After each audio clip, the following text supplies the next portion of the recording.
하나님 아버지, 이 예배당 가득히 주의 나라가, 주의 영광이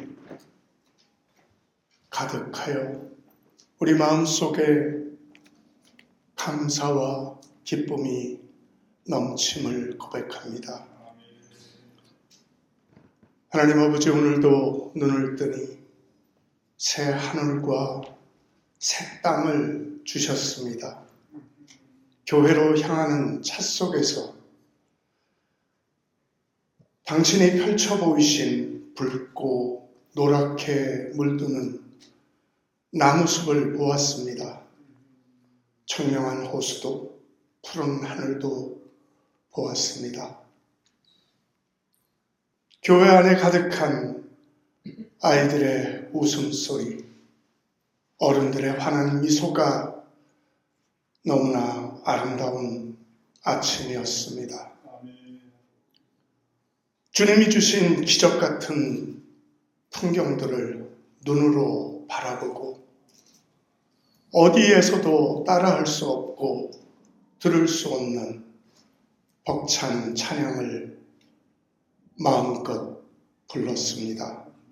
이 모든 것을 허락하신 나의 주, 나의 하나님께 감사를 드립니다. 하나님 아버지, 그럼에도 불구하고 이 아름다운 새날을 맞이함을 당연함으로 여겼던 우리의 모습이 부끄럽습니다. 내 노력으로, 내 걸음으로, 내 땀으로 이루어낸 것은 아무것도 없음을 고백합니다. 함께 누려야 할 감사와 겸손히 내려놓아야 할 시간까지도 온통 나만을 위해 나만을 바라보고 있는 우리를 용서하여 주시옵소서. 하나님, 목적을 잃고 헤매이다 죽을 수밖에 없는 우리들을 위해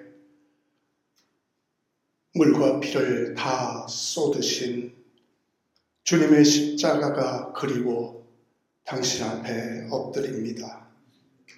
십자가에 못 박힐 나를 대신해 찢기시고 마침내 제 몸을 내어주신 그 사랑 앞으로 나아갑니다. 우리의 예배를 받아주시고 성령의 뜨거움으로 채워주시옵소서. 우리의 입술에 주의 언어를 허락하시고 우리 마음과 손과 발걸음 위에 날마다 주의 구원을 이루어 주시옵소서. 머리가 아니라 가슴으로, 이론이 아니라 실천으로, 어둠이 아니라 빛으로, 와이미가 아니라 와이난미로 살아가게 하시옵소서. 두려움과 실망 속에서 낙심하지 않고 주의 손길을 기다릴 줄 아는 고요와 지혜도 허락하여 주시옵소서. 하나님, 지나온 우리의 삶을 뒤돌아볼 때 시련과 어려움의 고비마다 먼저 다가와 내밀어준 주님의 손길을 기억합니다. 어떤 시련의 폭풍우 속에서도 주의 말씀과 훈계로 다짐해지고 준비되어서 더 높이, 더 멀리 힘찬 날갯짓으로 주의 나라를 위해 비상할 수 있는 우리 교회가 되기를 소원합니다. 우리의 삶은 유한하기에 누구도 우리의 미래를 예단할 수 없음을 고백합니다. 그러나 살아있는 동안 언제인가 그날, 주를 뵙게 될 그날, 모든 것들로부터 자유할 그날, 영원한 것들로부터 비로소 보게 될 그날까지 주의 군사로 살아갈 수 있도록 힘과 용기를 허락하여 주시옵소서. 우리 가슴 속에 아픈 흔적을 지워주시고 우리의 눈의 눈물을 닦아 주시옵소서. 특별히 몸과 마음이 아프고 힘든 교우들을 위로하여 주시고 감사와 소망으로 채워주시옵소서. 이 시간 함께 드려지는 모든 예배 속에 주의 임재와 주의 나라를 경험하게 하여 주시옵소서. 말씀으로 증거하실 목사님, 성령의 두루마리로 입혀주시고 예배의 시종을 주님 앞에 맡기오며 이 모든 말씀 예수 그리스도의 이름으로 기도합니다. 아멘. 자, 이제 우리 함께 하나님의 말씀을 같이 나누도록 하겠습니다. 오늘 말씀은요, 신명기 3장입니다. 우리 1절부터 29절까지의 내용이지만은 오늘 읽는 것은 21절부터 29절까지 이렇게 읽어보도록 하겠습니다. 제가 21절 같이 먼저 읽겠습니다. 그때에 내가 여호수아에게 말하였습니다. 너는 주 우리의 하나님이 이 두 아모리 왕에게 어떻게 하였는가를 두 눈으로 똑똑히 보았다. 주님께서는 내가 지나가는 모든 나라에서도 이와 같이 하실 것이다. 그들을 두려워하지 말아라. 주 우리의 하나님이 너를 대신하여 싸우실 것이다. 그때에 내가 주님께 간구하였습니다. 주 하나님, 주님께서는 주님의 크심과 권능을 주님의 종에게 나타내 보이셨습니다. 하늘과 땅 사이에 어떤 신이 주님께서 권능으로 하신 것과 같은 일을 할 수 있겠습니까? 부디 저를 건너가게 하여 주십시오.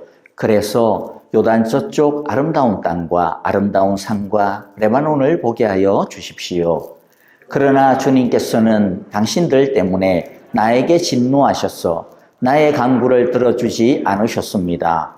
주님께서 나에게 말씀하셨습니다. 이것으로 내게 족하니 이 일 때문에 더 이상 나에게 말하지 말아라. 너는 이 요단강을 건너가지 못할 것이니 저 비스가 산 꼭대기에 올라가서 너의 눈을 들어 동서남북 사방을 바라보아라. 너는 여호수아에게 너의 직분을 맡겨서 그를 격려하고 그에게 용기를 주어라. 그는 이 백성을 이끌고 건너갈 사람이며 내가 보는 땅을 그들에게 유산으로 나누어 줄 사람이다. 그때에 우리는 벳볼 맞은쪽 골짜기에 머물러 있었습니다. 아멘. 자, 오늘 3장에는요, 크게 세 가지의 사건이 나옵니다. 먼저, 준비되어진 지도, 잘 보이시는지 모르겠지만은, 지도, 볼게요. 지리적인 좀 배경들을 이해하시는 것이 성경을 이해할 때 조금은 도움이 됩니다. 이게 도대체 어디서 일어나는 일이야 이렇게 아무것도 모르는 것과 또 아는 것과는 조금 달라요. 자, 먼저 여러분들의 지도에 보면 잘 보이실지 모르겠는데 가운데 제일 위에 보면 약간 파란색으로 하늘색으로 되어 있는 곳이 있죠. 그것을 갈릴리 바다라고 이야기해요.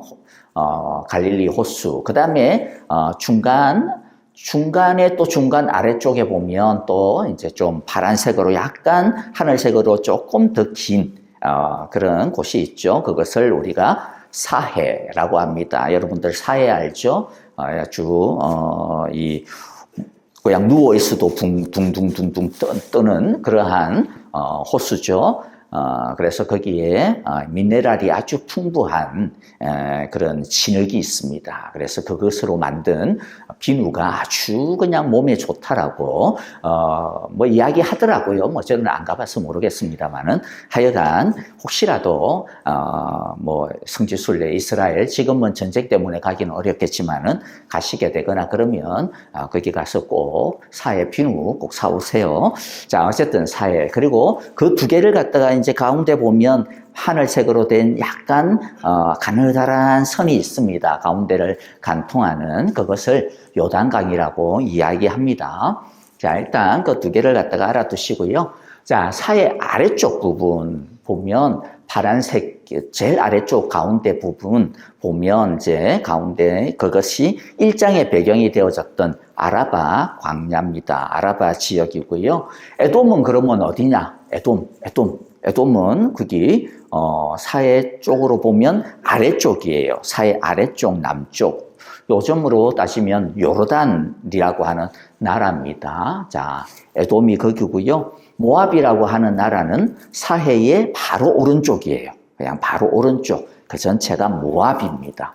모압의 오른쪽이 약간 북쪽 오른쪽이 암몬이라고 하는 땅이 됩니다. 그리고 사해 위쪽 부분, 갈릴리 그리고 요단강 동쪽 부분을 우리가 흔히 이야기하는 길르앗이라고 부르는 그러한 지역이 되어져요. 그래서 성경을 읽다 보면 구약 성경을 읽다 보면 자주 등장하는 이러한 지명들이니까 이게 대충 어느 쪽이구나라고 하는 거 알아두시면 될 것 같아요.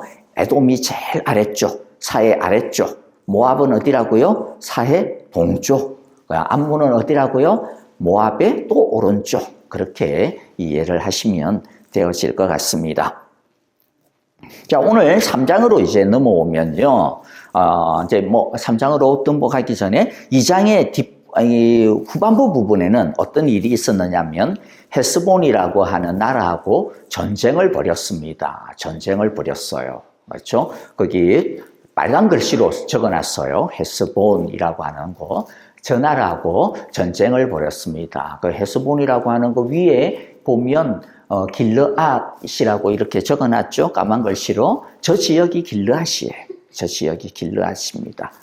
그래서 이 헤스본하고 전쟁을 벌여가지고 헤스본을 물리치죠. 3장, 그 다음에는 3장에서는 어떤 배경이 처음에 등장하느냐 하면 1절부터 11절에는 이 헤스본의 위, 바산이라고 하는 나라가 있었습니다. 바산. 지도 잠깐만 더 보여주시면요. 이 헤스본의 위쪽이 바산이에요. 오늘날로 이야기하면 여러분들이 이스라엘하고 이스라엘 전쟁도 요새 레바논하고 이 헤즈볼라하고 전쟁이 있죠. 거기 보면 심심찮게 등장하는 하나의 지명이 있는데 골란이라고 하는 지명입니다. 골란은 시리아하고의 접경지대예요. 그래서 그 골란은 고원지대입니다. 거기에 이스라엘이 점령을 해가지고 이 미사일 부대도 있고 방공포대도 있고 탱크 부대도 있고 그래요. 거기에서 헤즈볼라로 시리아로 미사일을 막 날리는 겁니다.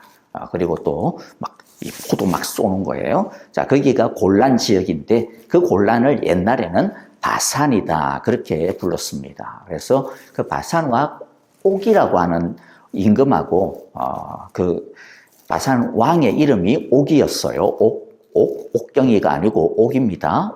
이 옥하고 싸움해가지고 물리칩니다.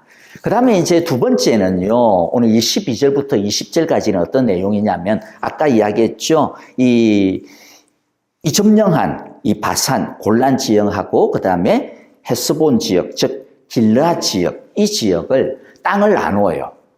이제 12지파가 있지 않습니까? 그 12지파 중에서 루벤 지파하고 갓 지파하고 므낫세 지파. 그런데 므낫세 전부가 아니고 므낫세의 2분의 1에게 이 땅을 나누어 줍니다. 그래서 므낫세 지파에게는 바산 지역, 즉 오늘날의 골란 지역을 갖다가 나누어 주고 그 다음에 중간 지역 길르앗의 중간 지역은 갓 지파에게 그 다음에 이 길르앗의 아래쪽 그러니까 사해하고 딱 붙어 있는 그곳에는 누굽니까? 루벤 지파에게 그 땅을 갖다가 나누어 주는 내용이 20절까지 나옵니다. 그러고 난 다음에 이제 오늘 우리가 읽었던 21절부터 29절은 가나안 땅에 들어가는 것에 대해서 하나님께서 모세에게는 너 못 들어가 그렇게 이야기하는 것을 보게 되어지는 거죠. 그래서 오늘 이 세 번째 이야기를 중심으로 오늘 함께 묶어서 앞뒤를 보도록 하겠습니다. 23절에 보면 모세가 하나님께 간구하는 내용이 나오죠. 무엇을 간구했습니까? 25절에 보니까 부디 저를 건너가게 하여 주십시오. 어디를? 요단강을 건너서 요단강 서쪽으로. 지금은 이스라엘이 요단강 동쪽에 있습니다. 그래서 서쪽으로 진짜 가나안 땅이라고 부르는 그 가나안 땅으로 들어가게 해 주십시오라고 이야기를 하고 있습니다. 왜 모세가 이러한 기도를 드립니까? 왜냐하면 모세는 하나님께 어떤 사건 때문에 가나안 땅으로 못 들어간다라고 딱 선고를 받았기 때문에 그래요. 어떤 사건 때문에요? 신명기에는 나오지 않지만 사실 신명기 1장 부분에 이 이야기가 나왔어야 되는 내용이 있습니다. 어떤 내용이냐면은 민수기 20장에 보면 머리바 샘물 사건이라고 하는 사건이 나옵니다. 그래서 보면 이 머리바라고 하는, 사실 머리바라고 하는 것은 고유한 지명이라기보다는요, 어떤 하나님에 대하여서 어떤 불평이 일어나고 다툼이 일어나고, 그래서 하나님에 대하여서, 하나님이 이스라엘에 대해서 막 혼내고 이러면 그 지역을 그냥 머리바라고 불러요. 머리바라고 하는 뜻 자체가 불평, 원망 이런 뜻이기 때문에 그렇습니다. 그래서 이 출애굽기, 민수기, 신명기 보면 머리바라고 하는 이름이 굉장히 자주 나옵니다. 그러니까 불평할 때마다 그냥 머리바라고 하는 지명이 머리바 1, 2, 머리바 뭐 이렇게 1, 2, 3 막 이렇게 막 이름이 붙는 거예요. 자, 어쨌든 이곳에서 어떤 일이 생겼느냐 하면 물이 없어가지고 이스라엘 백성들이 조금 힘들었나 봐요. 그래가지고 물을 달라. 물 달라 그러면 되는데, 이때까지 뭐 물이 없으면 반석에서 물을 갖다가 다 내서 먹여줬잖아요.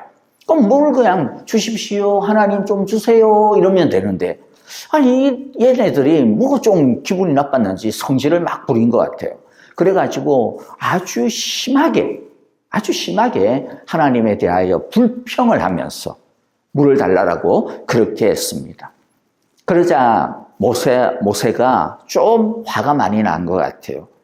얘네들은 도대체가 40년이 지나도 이제 가나안 땅에 들어가야 될 날이 얼마 안 남았는데 이 40년 동안 도대체 얘네들이 배운 게 뭐야 이게?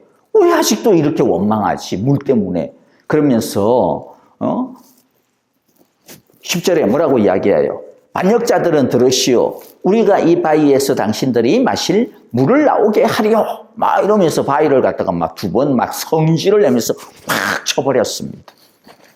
그러자 12절에 하나님께서 뭐라고 이야기합니까? 너희는 이스라엘 자손이 보는 앞에서 나의 거룩함을 나타낼 만큼 나를 신뢰하지 않았다.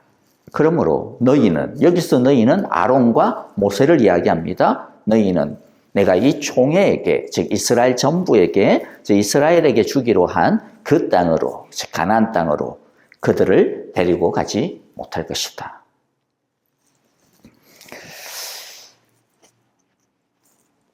사실 참 어떻게 보면 너무 이해가 안 되죠. 전 성경에서 이해가 안 되는 구절을 뽑으라 그러면 단연코 1등으로 이걸 뽑겠어요. 해가 멈추고 달이 멈추고 그건 저한테는 별로 그렇게 문제가 안 돼요. 하나님인데 그렇게 할 수도 있겠지 우리가 모르는 어떤 물리적인 법칙이 또 있을 수도 있겠지. 그런데 이건 너무하잖아요. 모세가 잘못한 것도 아니잖아요. 이스라엘이 잘못했는데. 이스라엘이 불평했는데. 그리고 좀 성질을 내면서 두 번 그냥 반석을 쳤다 해도 그게 그렇게 대단한 잘못이라고. 그렇잖아요. 그게 엄청나게 하나님의 거룩함을 갖다가 가로막는, 물론 좀 하나님의 거룩함을 가로막았겠죠. 이스라엘 백성들이 모세를 보면서, 저 성질을 내요. 이 하나님 굉장히 무서운 분이시구나. 이런 또 오해를 했겠죠. 그런데 이때까지 하나님 얼마나 이스라엘한테 그냥, 징계도 하시고 그랬는데요. 그런 거 따지고 보면 지금 한 모세의 그런 행동이 그렇게까지, 이때까지 40년을 갖다가 쇠가 빠지기, 이 말도 안 듣는 이 이스라엘 백성들을 이때까지 인도하고 이때까지 끌고 왔는데, 수고했는데, 그거 좀 상쇄할 만큼 안 되나? 그 좀 못 봐줄 정도인가, 그렇게까지? 저는 이해가 참 안 돼요, 사실은. 물론 설교를 하면서는 그렇게 할 겁니다만은, 그럼에도 불구하고 마음 내적으로는 하나님 너무하시다. 좀 심하다, 이거. 내가 모세라면 그냥 지팡이 내던졌을 것 같아요. 그냥, 난 못해. 하나님 이제 알았어. 그냥 이때가 이제 40년 동안 했으니까, 이제 남아있는 거 1년밖에 안 되시니까, 하나님 알아서 하세요. 그냥 나 죽이세요, 그냥 여기서. 그렇게 그냥 모래밭에서 그냥 뭐 애들 그냥 막 떼쓰듯이 그렇게 막 덜어누워가지고 막 그렇게 하지 않았을까 싶어요. 여러분은 어떠세요?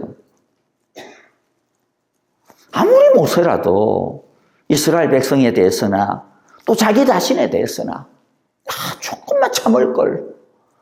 이때까지 40년 동안 참았는데 그거 왜 못 참아가지고 왜 이제 이 가나안 땅에 못 들어갈까? 이 뻐꾸 같은 놈아 도대체 뭐 이러면서 자기 자신에 대해서 굉장히 원망스럽지 않았겠어요?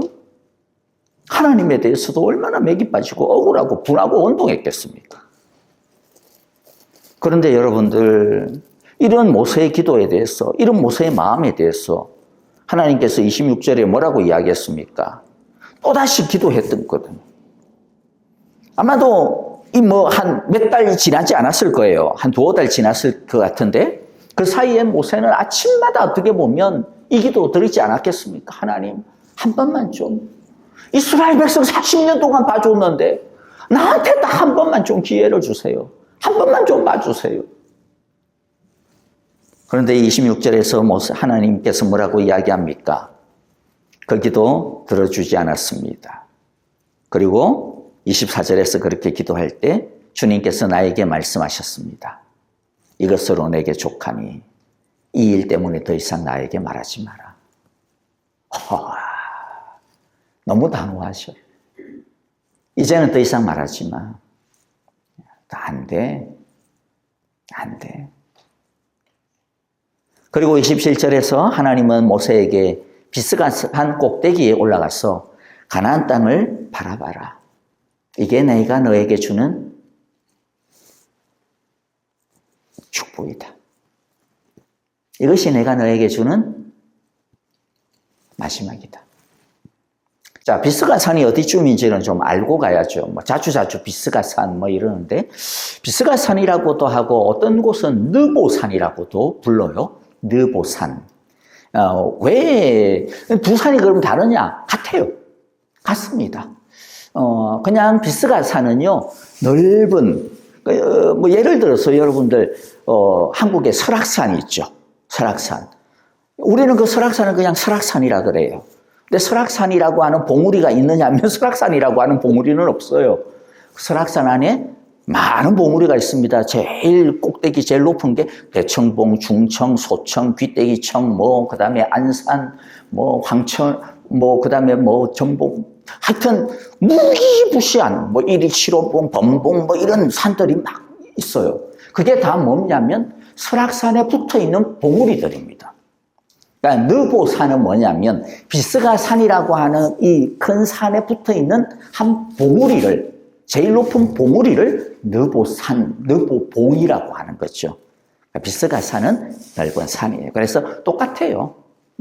그것을 또 다르게는 모압산지라고도 이름을 붙입니다. 자, 여기에서 서쪽으로 건너서 바라봐라. 그리고 28절에서 하나님은 모세에게 입 싹 닫고 이제는 뭐예요? 다른 사명을 주십니다. 여호수아를 후계자로 세우고 그를 격리하여 훈련시켜라. 완전히 그냥 딱 단호박으로 더 이상 없도록 너 끝. 이제부터는 여호수아의 시대가 시작될 거야. 그리고 모세는 어떻게 합니까? 하나님의 그 말씀에 대해 더 이상 토를 달지 않습니다. 모세도 더 이상 토를 달지 않아요. 그럼 성질이 나서 토를 달지 않을까요? 삐져가지고 아니에요. 그냥 하나님의 그 말씀을 그대로 그냥 받아들이고 그 다음 4장부터는 이제 본격적으로 뭐 합니까? 여호수아를 훈련시켜요. 이스라엘을 훈련시킵니다. 그게 신명기 전체의 내용이에요. 신명기 전체의 내용은요, 모세가 이와 같은 하나님의 말씀을 듣고 남아있는 자신의 1년을 어떻게 하루하루 살았는가.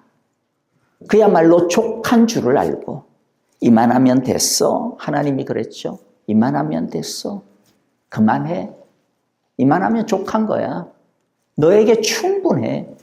모세는 그것이 충분한 줄 알고 하루하루를 족한 줄을 알고 살아가는 모습입니다. 여러분, 참 신기하지 않습니까? 어떻게 모세는 가나안 땅에 대한 그 미련을 한순간에 이렇게 떨어버릴 수 있었을까요? 아니, 어쩌면 문득문득 떠올랐을 수도 있을 거예요. 그런데 하지만 그런 어떤 미련이 더 이상 자기를 갖다가 힘들지 않도록, 괴롭히지 아니하도록, 거기에 더 이상 매이지 아니하도록 어떻게 모세는 그 미련을 떨치면서 아주 그야말로 족한 줄로 알고 하루하루 살아갈 수 있었을까요? 오늘 우리들이 오늘 말씀을 통해서 함께 이 모세의 이 삶의 비결에 대해서 알아보려고 합니다. 우리들도 모세처럼 정말로 하루하루 하나님께서 우리에게 주신, 나에게 남겨주신 나의 시간과 삶, 나의 인생을 어떻게 만족하며 자족하며 기뻐하며 감사하며 살아갈 수 있을지 오늘 우리들이 함께 한 3가지 정도 은혜를 나누기를 바라요. 첫 번째는요, 우리는 그 어떤 것이든지 우리의 모든 것들을 하나님께서 주셨다라고 하는 확신을 가질 때 우리는 하루하루 만족하며 자족하며 살 수가 있습니다. 모세는 그 어떤 것이든지 하나님이 나에게 이만큼 주셨으면 그것조차도 하나님께서 나에게 주신 것이야 라고 하는 확신을 가지고 있었어요. 2절에 보면 이렇게 이야기합니다. 그때에 주님께서 나에게 말씀하시기를 그를 두려워하지 말아라. 즉 바산왕 옥을 두려워하지 말아라. 내가 그와 그의 온 군대와 그의 땅을 뭐라고요? 너의 손에 넘겼다. 너의 손에 넘겼다. 18절에서도 뭐라고 이야기합니까? 모세가 그와 같은 마음을 가지고 어떻게 이스라엘 백성들에게 또 여호수아에게 이야기합니까? 주 당신들의 하나님은 당신들에게 요단강 동쪽에 있는 이 땅을 주셔서 하나님이 주셨다라는 거죠. 하나님이 주신다라는 겁니다. 하나님이 주실 거라는 것입니다. 내 것이 아니라는 거죠. 내 땅도 내 나라도 아닙니다. 전부 하나님의 것이라는 거죠. 내 생명도 내 미래도 내 계획도 내 꿈도 심지어는 내게 아니고 누구다? 하나님께시다. 그러므로 하나님께서 하나님의 것을 가지고 하나님 뜻대로 하시겠다는데 내가 거기다 대고 왈과왈고 왜 이러십니까? 나한테 왜 이래요? 라고 말할 건덕지기가 없다라는 거죠. 너희들에게 우리에게 이 땅을 주신 분도 하나님이시. 그러면 나에게 생명을 주신 분도 나에게 남은 시간을 주신 분도 결국 다 하나님이 주신 거. 하나님의 것이에요. 그러므로 모세는 자신에게 남겨준 것이 멀리서 느보산에서 바라보는 그 가나안 땅이라고 한다면 그것도 하나님이 나에게 주신 것으로 받아들였던 거죠. 만족한 것이죠. 그리고 이러한 하나님이 모든 것을 주신다라고 하는 이런 믿음을 가지고 있으면 어떤 확신을 이어서 받게 됩니까? 하나님은 나에게 최고의 선을 이루어 주실 것이다라고 하는 확신을 가지고 살아갈 수가 있게 되는 것이죠. 그러므로 모세는 하나님의 선하심에 자기 자신을 완전히 다 맡겨드립니다. 다 맡겨드리는 거죠. 내가 생각할 때는 내 기분에는 내가 이때까지 40년 동안 고생한 그 대가가 이거밖에 안 돼? 라고 하는 그런 마음들이 불뚝불뚝 들었을 수 있지만은 그러나 하나님 앞에서 이것도 하나님이 나에게 주신 나의 최선일 거야. 내가 생각하는 나의 최선은 아닐 수 있어도 하나님이 나에게 주신 최선일 거야.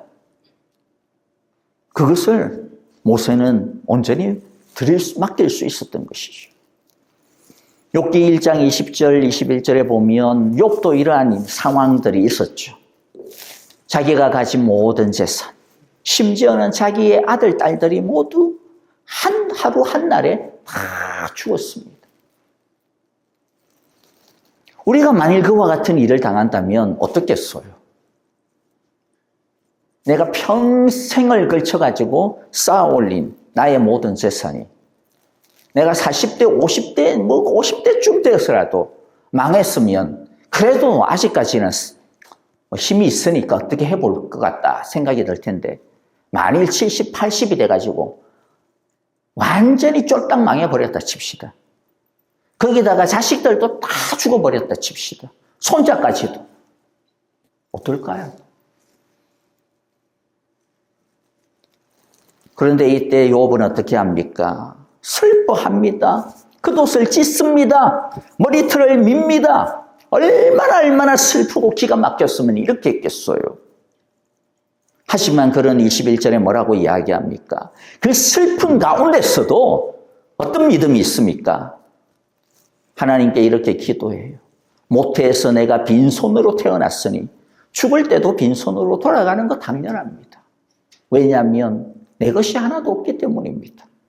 주신 분도 주님이시요 가져가시는 분도 주님이시니 내가 할 것은, 우리가 할 것은 오직 주님의 이름을 찬양할 것밖에 없습니다.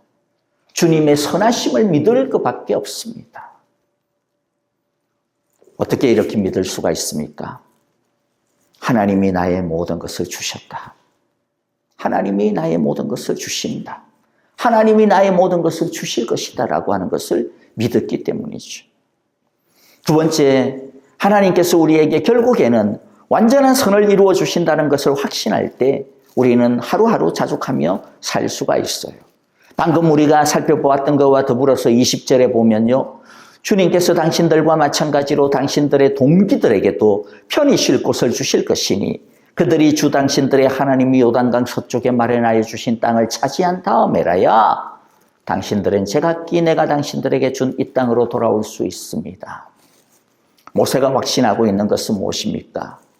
당신들에게 하나님께서 언젠가는 안식을 주실 겁니다. 안식을 주실 겁니다. 사실 앞으로 남아있는 시간은 어떤 시간들입니까? 지금 이스라엘 여호수아와 더불어서 요단강을 건너가야 되는 이들이 지내야 되는 시간은 어떤 시간이에요? 끝이 보이지 아니하는 전쟁의 시간입니다. 싸움의 시간입니다. 헤스본 왕 시혼과 바산 왕 옥과의 두 번의 싸움과는 비교가 안 되는 길고도 긴 싸움이 이들에게 남아 있습니다. 그런데 모세가 이들에게 뭐라고 이야기합니까? 하나님께서 이 싸움을 결국에는 끝내게 해주실 것입니다. 그리고 안식을 주실 것입니다. 그 소망을 가지라고 이야기하고 있는 것이죠. 모세도 마찬가지죠. 자기 자신에게 두는 소망이 뭡니까? 그래, 내가 이때까지 나의 싸움을 다 싸웠지. 이제 하나님께서 나에게 남겨둔 것이 있다면 그것은 안식일 거야. 내 눈에 보이는 가나안 땅에 들어가는 것이 내가 생각할 때는 나의 최고의 안식이라고 생각하지만은 그런데 하나님은 나에게 더 좋은 안식을 남겨두셨을 거야. 모세는 그것을 믿고 있는 것입니다. 그래서 이스라엘 백성들에게 자기가 가지고 있는 이 소망처럼 하나님께서 당신들에게도 언젠가는 싸움을 끝내게 하실 그 안식의 날이, 그 평안의 날이 있음을 기억하고 그 날을 바라보라는 것이죠. 그 소망을 가지라고 이야기합니다. 이렇게 하나님께서 우리에게 우리의 삶도 마찬가지잖아요. 하루하루가 흔히들 이야기하듯이 전쟁터 아닙니까? 우리의 삶 자체가. 그런데 하나님이 우리에게 이 하루하루의 삶 가운데서도 나에게 안식을 주실 거야. 나에게 또 안식을 주실 거야. 이런 소망을 가지고 살면 하루하루가 비록 치열한 싸움이고 때로는 패배와 같은 낙심의 때가 있다 할지라도 우리가 실망하지 않고 하루하루 주님께서 주시는 은혜를 족한 줄로 알고 감사하며 살 수가 있게 될 겁니다. 우리가 실망하지 않을 수 있는 힘이 어디에 있습니까? 이 땅이 비록 불안전하지만은 내 삶이 비록 치열하지만은 그러나 하나님의 나라는 완전할 거야. 하나님은 온전하신 우리에게 소망의 그날, 안식의 그날을 주실 거야 라고 하는 그날이 있음을 알기 때문이죠. 그것을 알 때 우리가 비록 이 땅에서는 부족해도 주님의 나라에서는 온전할 것이기 때문에. 비록 우리들이 이 땅에서는 연약해도 주님의 그 품에서는 우리들이 완전할 것을 알기 때문에. 비록 우리가 이 땅에서는 눈물을 흘린다 할지라도 주님의 그 품에서는 우리들이 찬송을 드릴 것을 알기 때문에. 비록 이 땅에서는 불평과 원망이 우리의 음식이라 할지라도 주님의 그 품에서는 오히려 감사와 찬양이 우리의 호흡이 될 줄을 알기 때문인 것이죠. 하나님께서 내 기도를 안 들어주시는 것이 있어도 그럴 때 꽤나 섭섭하죠. 왜 안 섭섭해요? 많이 섭섭합니다. 그래도 오늘 이만큼 이 은혜도 족한 것인 줄 알고 오늘 이렇게 살아가는 것도 감사한 것인 줄 알고 살아갈 수 있는 그 힘과 평안, 그게 어디에 있습니까? 하나님이 나의 길을 인도하신다. 나에게 안식 주신다. 나를 온전케 하실 것이다라고 하는 소망인 것이죠. 세 번째는요, 하나님이 우리를 위하여 지금도 싸우신다라는 것을 확신할 때 우리는 하루하루 자족하며 살아갈 수가 있습니다. 21절을 다시 읽어보면요, 여호수아에게 말합니다. 너는 주 우리의 하나님이 이 두 아모리 왕에게, 이 두 아모리 왕은 헤스본 왕 시온하고 바산 왕 옥입니다. 자, 이 두 아모리 왕에게 어떻게 하였는지, 너희들이 싸울 때 그 전쟁에서 어떻게 승리를 주셨는지 두 눈으로 똑똑히 보았다. 주님께서 내가 지나가는 앞으로의 모든 나라에서도 이와 같이 하실 것이다. 그들을 두려워하지 말아라. 주 우리의 하나님이 너를 대신하여 싸우실 것이다. 이러한 변함없으신 하나님께서 우리의 편에 서서 우리와 함께 싸워주신다는 것을 기억한다면 뭐라고요? 더 이상 두려워할 것이 없다라는 것이죠. 담대할 수 있다라는 것이죠. 비록 섭섭한 일이 있어도, 비록 내 뜻대로 안 돼도, 비록 심지어는 내 자신에 대해서 실망스러울 때가 있어도 자기 자신을 미워하지 않을 수 있다라는 거죠. 남들과 비교에 빠져가지고 내 꼬라지는 맨날 이러냐? 나는 이때까지 뭐하며 살았나? 다른 사람들은 저렇게 잘하는데 그렇게 자책하지 않을 수 있다라는 거예요. 왜입니까? 하나님이 나의 부족한 부분을 너무나도 잘 아시기 때문에 나를 도우실 거다. 나를 채우실 거다. 나와 함께 싸워주실 것이라고 하는 것을 믿기 때문이죠. 하나님께 피하고 하나님을 의지하고 하나님께 맡기기 때문입니다. 다른 사람에 대해서도 더 이상 비교하지 않을 수가 있어요. 왜냐하면 우리를 하나님이 도우시기 때문에 저 사람의 인생은 하나님께서 저렇게 도우시는 모습이고 나를 도우시는 모습은 또 다른 모습이니까 서로의 그 다른 모습을 가지고 비교할 필요가 없는 것이죠.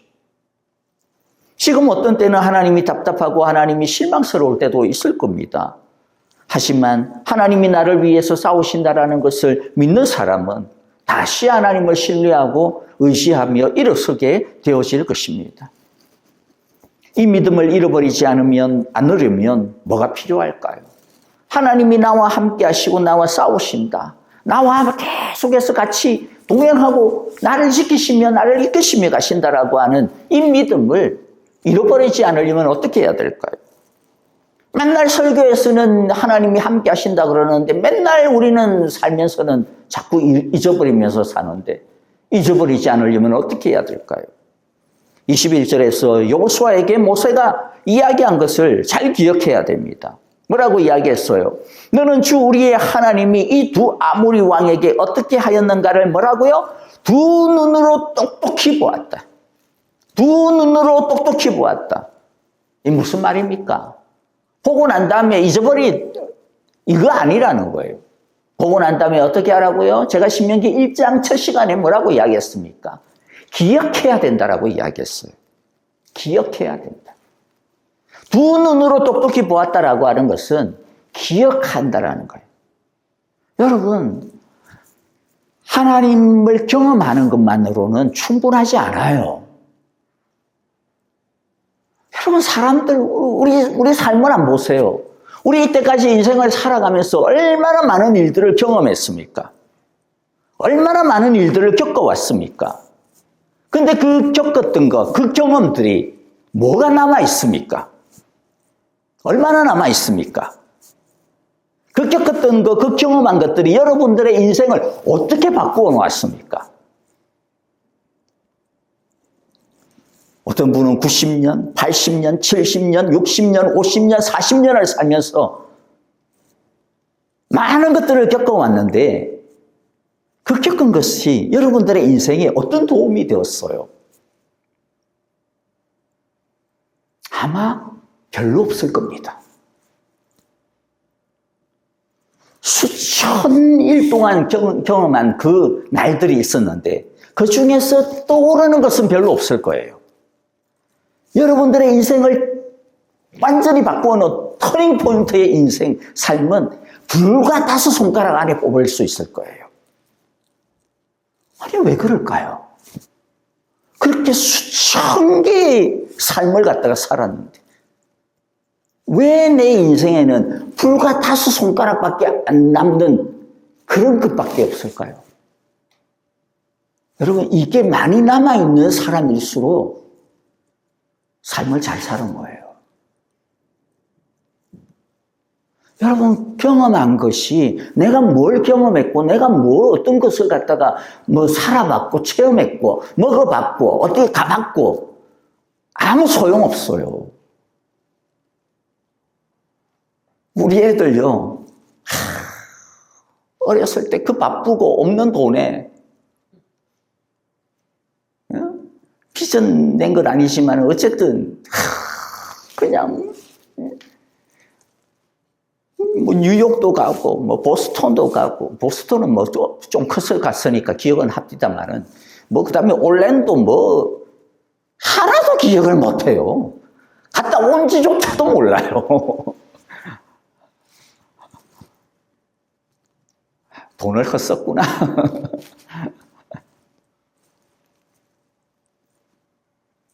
여러분, 중요한 것은요, 경험하는 게 아니라 기억하는 겁니다. 기억한 것만 남습니다. 기억한 것만 나에게 의미가 있어요.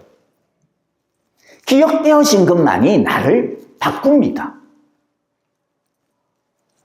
경험이라고 하는 것은 몸으로 경험하는 게 아니라 우리의 머리와 가슴 속으로 기억하는 거예요. 모세가 여호수아에게 말씀하는 게 뭡니까? 똑똑히 보았다. 보고 싸우고 이겼구나. 잊어버리면 안 된다라는 거예요. 기억해야 돼. 여러분, 책을 왜 읽어요? 사람들이 책을 왜 읽으라 그럽니까?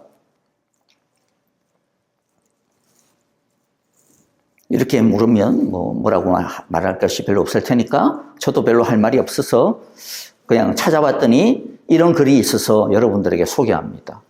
박경철 작가가 자기혁명이라고 하는 책에서 이런 책을 읽는 것에 대해서 이런 이야기를 썼는데 참 잘 정리를 한 것 같아요.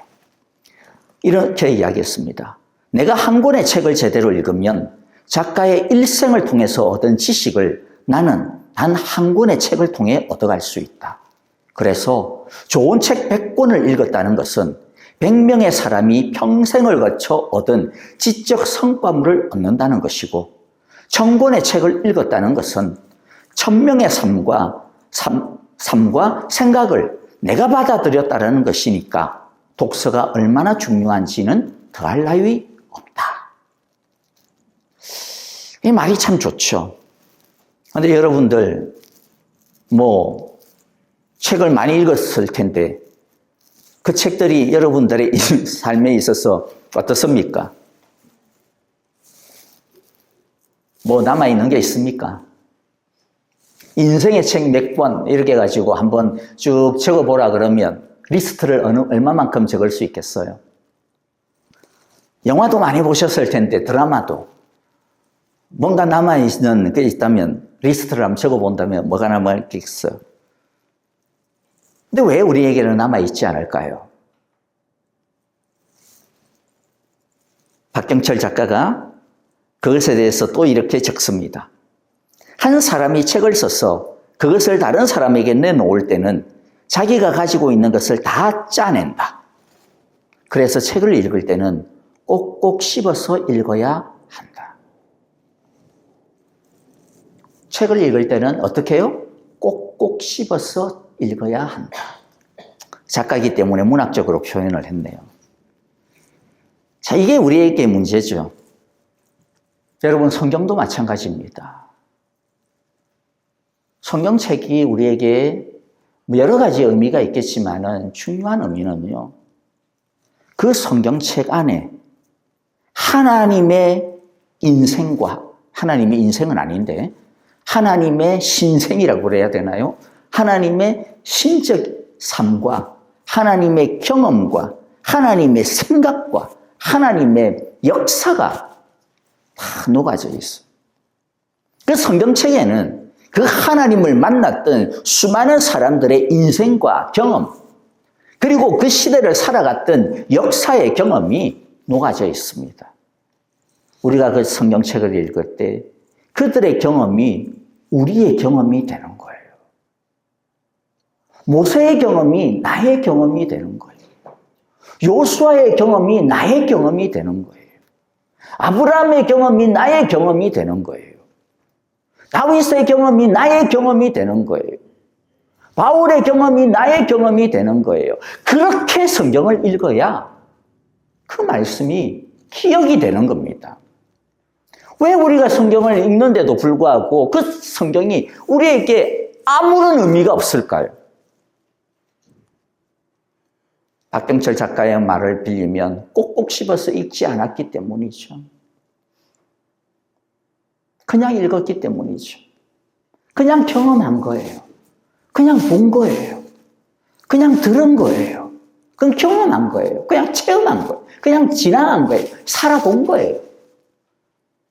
하지만 그것이 우리 안으로, 내 기억으로, 머리만의 기억이 아니라 내 삶으로 채워져야 됩니다. 부디 우리들이 하나님의 말씀을 정말로 그렇게 기억하기를 원해요. 하루하루 살아가면서 하루하루 하나님께서 나와 함께 하신다는 것을 경험하죠, 우리들이 다. 하루하루 하나님께서 나의 기도를 들어주신다는 걸 경험하죠. 그런데 그것을 그냥 하루치짜리 경험으로 흘려보내지 말고 적어도 1년의 경험으로, 적어도 10년치는 될 수 있도록, 더 좋게는 정말로 평생 동안 나에게 진하게 남아있는 회상되어진 그러한 신앙의 경험으로 살아남게 되어지기를 간절히 바랍니다. 여러분, 모세를 다시 한 번 더 기억하기를 바랍니다. 이제 말씀을 마무리할게요. 모세가 야, 너 그것으로 좋게 이제는 더 이상 그거 가지고 기도하지 마. 더 이상 기도해봐야 소용없어. 라고 하는 그러한, 어떻게 보면 이때까지 자기 평생의 소원이, 자기 평생의 목적이 부정당하는 그런 하나님의 선고였어요. 어떻게 보면 죽음이나 마찬가지입니다. 그럼에도 불구하고 모세는 하루하루 족한 줄을 알고 살아갔습니다. 여러분, 우리들도 하나님께서 우리에게 주신 이 하루하루, 하나님이 우리에게 주신 이 한 시간 한 시간, 이 1년 1년을 그게 어떤 모양이든 내가 바란 만큼 안 될 수도 있겠죠. 내가 노력한 만큼 안 될 수도 있습니다. 그것 때문에 원망하지 말고, 그것 때문에 짜증내지 말고, 그것 때문에 이 아까운 시간을 허비하지 말고, 하나님께서 우리에게 주신 이 귀한 시간을 하나님이 나에게 허락하셨구나. 하나님이 나와 함께 하시는구나. 하나님이 나에게 결국에는 최고의 안식을 주시구나. 완성된 것을 주실 거야. 라고 하시는 이 믿음을 가지고 살아가기를 원해요. 시간이 많이 갔지만은요, 여러분과 함께 50초짜리 영상을 한번 보려고 그래요. 사실은 제가 이것을 내년도 1월 첫째 주일 신년 예배 때 딱 쓰려고 가지고 있었는데 신년 예배 때 설교 제목도 정했어요. 낭만에 대하여. 자, 그런데 여러분, 오늘 이 말씀하고 참 맞는 말씀인 것 같아요. 잠깐 이 한 자매의 이야기를 갖다가 들어보기를 바랍니다. 3년 전에 제 동생이 교통사고로 죽었어요.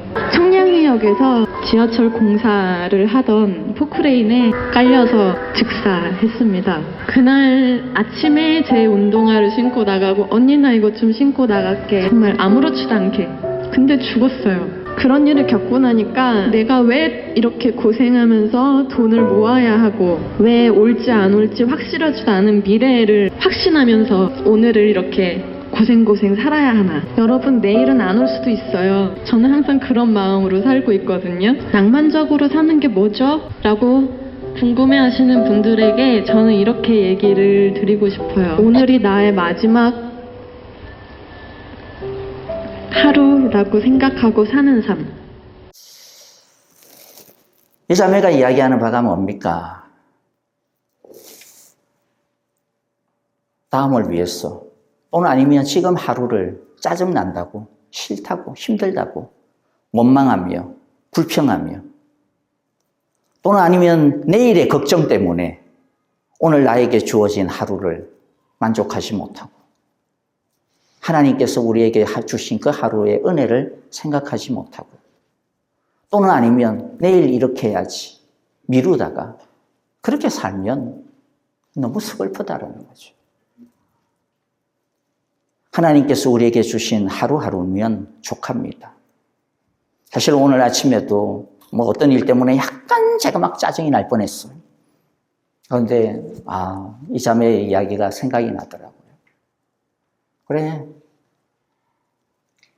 오늘 하루가 마지막일 수 있는데 내 아내가, 내 딸들이 아빠의 마지막이 찡그린 얼굴이었어. 아빠의 마지막이 짜증내는 말이었어. 아빠의 마지막이 걱정하는 말이었어. 그것으로만 기억이 된다면 얼마나 슬프겠습니까? 하나님께서 우리와 함께 하시고 우리의 주인이시고 우리에게 완전을 주신다는 것을 우리가 잘 아는데 여러분, 우리에게 때로는 어렵고 짜증나는 일들이 있다더라도 그 짜증에 우리의 마음을 맡기지 말고요. 하나님께서 우리에게 주신 그 은혜를 기억하며 만족하고 자족하고 감사하면서 우리에게 주어진 그 하루하루를 기쁨으로 살아가는 우리 모두가 되어지기를 간절히 기도하고 축복합니다. 우리 함께 기도하겠습니다. 하나님 아버지, 오늘 이 시간 우리에게 모세가 가진 이 귀한 믿음을 허락하여 주십시오. 느보산에서 평생을 달려왔던 그것, 소나기에 쥘 듯 하면서도 결국에는 쥐지 못하고 그냥 신기루처럼 사라지게 해버려야 되는 그때에도 하나님께서 자기에게 주신 그 시간, 하나님께서 자기에게 허락하신 것을 족한 줄을 알고 끝까지 하루하루 하나님께서 맡기신 사명의 길을, 하나님께서 허락하신 그 하루하루의 길을 즐겁게 걸어갔던 그 모세의 믿음을 우리에게도 허락하여 주옵소서.